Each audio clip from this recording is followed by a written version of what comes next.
sur notre pays. Ce pouvoir d'occupation dans notre pays est déterminé d'empêcher tout fils congolais d'arriver au sommet de l'État.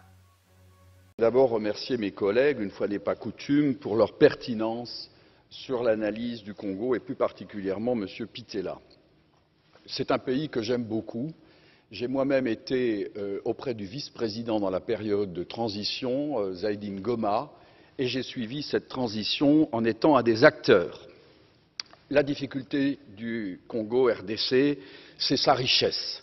Puis-je rappeler que Laurent Désiré Kabila était allé chercher, on est allé le chercher parce que l'Ouganda et le Rwanda avaient décidé, sur ordre d'une puissance extérieure, je peux donner des précisions, d'envahir le pays. Puis-je rappeler que pendant que Laurent Désiré Kabila envahissait le pays, un certain nombre de sociétés signaient des contrats. C'était des sociétés américaines.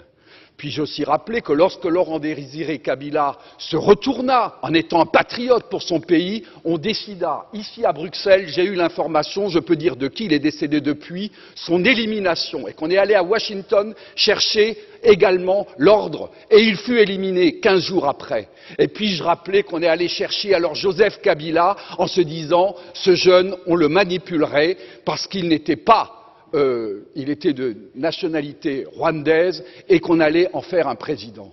Tout ceci est de la manipulation. Ce qu'il faut pour la République démocratique du Congo, c'est une souveraineté retrouvée, une armée qui se batte effectivement, une MONUSCO qui est au service de la paix et qu'on arrête les prédateurs qui sont liés au crime organisé et avec des États hypocrites liés à des multinationales. Je vous remercie. Pour barrer ce scénario, peuple congolais, une chose est faisable et nous pouvons faire, c'est la révolution populaire.